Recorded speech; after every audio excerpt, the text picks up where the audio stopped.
જેતપુરના ખેટાવાડા plot વિસ્તારમાં હુનર અને આસ્થાને સલામ। આજે મહેંદીની રાત પણ પરંપરામાં લેડીઝ અને જેન્ટ્સ મહેંદીનું તેલ કોઈ પણ જગ્યાએ દુખાવો થતો હોય તો એ જગ્યા ઉપર લગાવી અને મન્નત કરતા હોય છે અને શરબત તથા ખાણીપીણી જેવા પ્રોગ્રામ રાખવામાં આવતા હોય છે। મહોરમનો પવિત્ર તહેવાર આવી રહ્યો છે ત્યારે આપણા જેતપુરમાં એક અનોખો માહોલ જોવા મળી રહ્યો છે। અહીંના મુસ્લિમ સમાજના ભાઈઓ દ્વારા રાત દિવસ એક કરીને જે તાજિયા બનાવવામાં આવે છે તે માત્ર આસ્થા જ નહીં પરંતુ કળાનો પણ ઉત્કૃષ્ટ નમૂનો છે। દરેક ગલી અને ચોકના તાજિયાની સુંદરતા અને ઝળવટભરી ડિઝાઇન અને રોશની ખરેખર આંખો ભરી દે તેવી અદ્ભુત હોય છે। સૌથી મોટી અને સુંદર વાત તો એ છે કે આ તહેવાર આપણા જેતપુરની કોમી એકતા અને ભાઈચારાને વધુ મજબૂત બનાવે છે।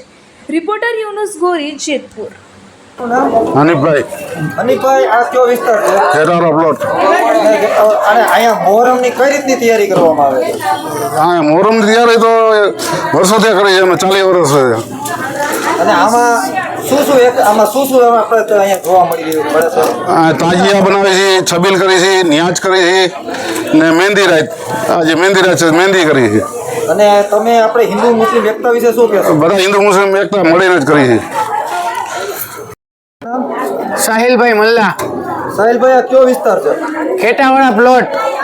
અહીંયા આજે મોહરમનો કઈ રીતનો તૈયારી છે? મોહરમની તૈયારી છે, અમારે બધાય હળી મળીને છબીલ તાજિયા શરીફ બધાય બનાવી છે। ખેટાવાડા પ્લોટ વિસ્તાર છે અમારો અને 30-40 વર્ષથી બધી પેઢીઓ બનાવતી આવે છે। અમે બધા પણ અત્યારે એ જ રિવાજથી બનાવી છીએ અને અમારું બધું ગ્રુપ છે આખું, આજુબાજુના વિસ્તારવાળા ભાઈઓ દોસ્તારો બધા ભેગા મળીને વ્યવસ્થિત રીતે મોહરમનો તહેવાર ઉજવી છીએ અને 40 વર્ષથી અમારે આ બધું હાયલું આવે છે।